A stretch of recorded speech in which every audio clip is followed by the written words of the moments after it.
नमस्कार बंधुरा स्वागत दुनियाते सबाइके वेलकाम जानाई। आज बानाबो हेल्दी टेस्टी बाच्चा थेके बड़ो सबार भालो लागार लिचुर पायेस। एखन तो लिचुर सीजन ताई लिचु बाजारे उठेई गेछे और बाड़ीते कम बेशी सबार बाड़ीते खेये थाकेन। लिचुर पायेस बानानोर जन्य कयेकटा लिचु खोसागुलो आमि एभाবে ছাড়িয়ে নিচ্ছি। এভাবে সবগুলো ছাড়িয়ে নেব। আপনারা লিচু যতটা পরিমাণ পায়েস বানাতে চান সেই অনুপাতে লিচুগুলো ছাড়িয়ে নেবেন। এবার সবার প্রথমে আমি গ্যাসটা অন করে দিয়েছি। এবার একটা পাত্রের মধ্যে আমি দিয়ে দিচ্ছি 2 কাপ লিকুইড মিল্ক। আপনারা যে কোনো মিল্ক ব্যবহার করতে পারেন। দুধটা প্রথমে গ্যাসের ফ্লেমটা মিডিয়াম করে ফুটতে দেব আর সামান্য ভিনিগার দিয়ে दूध থেকে ছানাটা প্রথমে আমি কেটে নিচ্ছি। আপনারা লেবু রস দিয়ে ছানা কেটে নিতে পারেন। ছানাটা কাটা হয়ে গেছে। এবার গ্যাসটা অফ করে কিছুক্ষণ ঠান্ডা করে ছানার জলটা নিংড়ে নেব। এবার এভাবে প্লেটের মধ্যে ঢেলে নিলাম ছানা। আর এই ছানার পুরটা আমি তৈরি করে নিচ্ছি। তার সঙ্গে দিয়ে দিচ্ছি পাউডার মিল্ক আর গুঁড়ো করে নেওয়া চিনি 1 টেবিল স্পুন আর দুটো ছোটো এলাচের দানা গুঁড়ো করে দিয়ে দিলাম। এবার ছানার সঙ্গে পাউডার মিল্ক ভালোভাবে মিশিয়ে এই ছানার পুরটা কিন্তু আমি তৈরি করে নেব। এবার যে লিচুগুলো ছাড়িয়ে রেখেছিলাম ওই লিচুগুলো ভেতরে লিচুর বিচিটা ফেলে দেব। এভাবে ছুরি দিয়ে কেটে ভেতর থেকে বের করে নেব সবগুলো লিচুর বিচিগুলো। এবার ছানার পুরটা সবগুলো লিচুর ভেতরে এইভাবে পুরিয়ে দেব। খুবই টেস্টি হবে লিচুর পায়েস এভাবে ছানার পুর বানিয়ে লিচুর মধ্যে দিয়ে পায়েস বানালে। সবগুলো এইভাবে আস্তে আস্তে করে দিয়ে দিচ্ছি।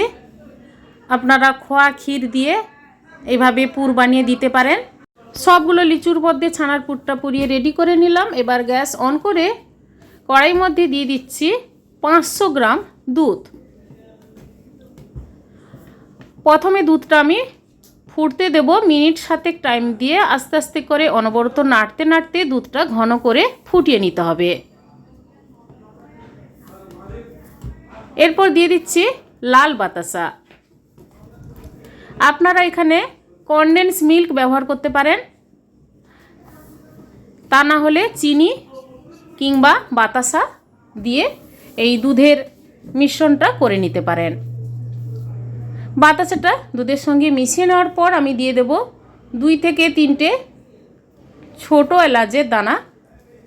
তাহলে পায়েসের টেস্টটা বেশ সুন্দর হবে। এরপর দিয়ে দেব পাউডার মিল্ক। ফুটিয়ে নেওয়া দুধ থেকে আমি 1 কাপের মতো দুধ বাটিতে তুলে নিচ্ছি এভাবে।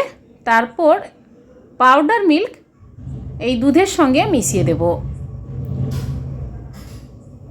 এভাবে মিশিয়ে আবারও আমি দুধে ঢেলে কিছুক্ষণ আবার ফুটিয়ে নেব। তাহলে পায়েসের যে দুধের মিশ্রণটা বেশ টেস্টিও হবে আর ঘন হবে। এবার গ্যাসের ফ্লেমটা লো রেখে মিনিট 2 ফুটিয়ে তারপর গ্যাসটা অফ করে কিছুক্ষণ ঠান্ডা করে নেব। এরপর লিচুর পায়েস আমি সার্ভ করে নিচ্ছি। ছানা পুড়িয়ে নেওয়া লিচুগুলো এভাবে প্লেটের মধ্যে সাজিয়ে ওপর থেকে দুধের ক্ষীরটা দিয়ে দিচ্ছি। বন্ধুরা এইভাবে লিচুর পায়েস বাড়িতে একবার বানিয়ে ট্রাই করে দেখুন, খুবই টেস্টি হয় খেতে। ওপর থেকে আমি কিছু ড্রাই ফ্রুটস ছড়িয়ে দেব। কাজু বাদাম, আলমন্ডস, পেস্তা ছোট ছোট করে টুকরো করে ওপর থেকে ছড়িয়ে ফ্রিজের মধ্যে 1 থেকে 1.5 ঘন্টা রেখে দেব। তারপর সার্ভ করে নেব। বন্ধুরা আজকের এই লিচুর পায়েসের রেসিপি আপনাদের কেমন লেগেছে কমেন্ট করে জানাবেন, লাইক করবেন আর আমার চ্যানেলটি বন্ধুরা সাবস্ক্রাইব করে নেবেন। পাশে থাকা বেল আইকন প্রেস করবেন। আমার চ্যানেলে যখন কোনো নতুন রেসিপি দেব আপনাদের কাছে নোটিফিকেশান খুব সহজে পৌঁছে যাবে। আজ এই পর্যন্ত, আবার হাজির হব যে কোনো সময় নতুন কোনো রেসিপি নিয়ে। সবাই ভালো থাকুন, সুস্থ থাকুন, ধন্যবাদ।